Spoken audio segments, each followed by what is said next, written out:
The Russian military has reportedly redeployed a battalion of the 76th Airborne Division to Kursk Oblast.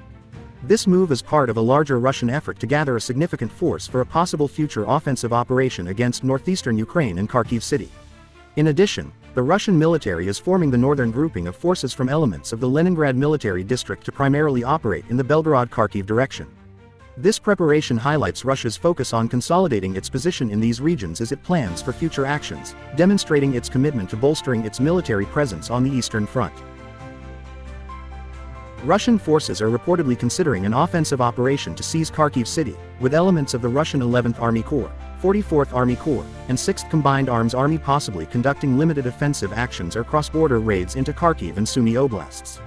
Ukrainian officials have warned about this threat, but ISW assesses that Russian forces may lack the capacity to seize Kharkiv, and attacks on Kharkiv or Sumy could divert Ukrainian forces from more critical areas. This potential offensive showcases Russia's shifting strategies and the continuous reshaping of front lines, reflecting the evolving dynamics of the conflict. U.S. officials continue to signal their support for new Ukrainian counteroffensive operations in 2025.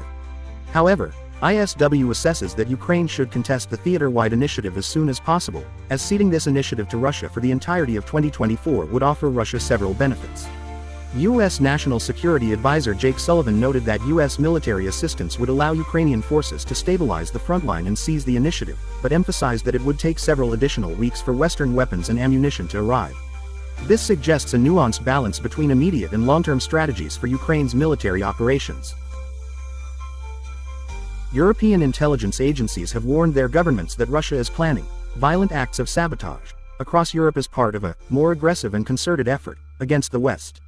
The German Federal Office for the Protection of the Constitution stated there's a significantly increased risk of Russian state-controlled acts of sabotage on European territory. Russian millbloggers have celebrated incidents of sabotage in Western countries, such as the recent fire at a German arms company in Berlin. These reports highlight Russia's potential to extend its hybrid warfare tactics beyond Ukraine, increasing concerns about its ability to destabilize Western nations. The Kremlin-controlled Russian Orthodox Church seized on the Orthodox Easter holiday on May 5 to further its support for the Kremlin's war in Ukraine. Patriarch Kirill delivered an Easter message emphasizing that Russia is going through difficult and fateful trials, labeling Russian lands as sacred.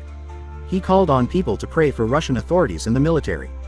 This alignment of religious and state narratives underscores the Church's role in bolstering public support for the conflict, showing how the Kremlin leverages religion to justify its actions and maintain domestic support during the ongoing war.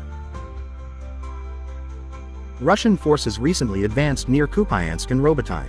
However, bureaucratic issues continue to constrain frontline Russian units' ability to conduct strikes on Ukrainian targets. Ukrainian military observer Kostyantyn Mashovets stated that the Russian military is transferring forces and equipment to the northern grouping of forces.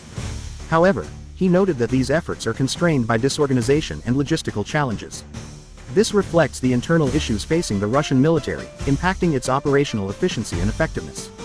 Despite these challenges, Russian forces continue to focus on key objectives, highlighting the complexity of the conflict and the multifaceted nature of military operations on the ground.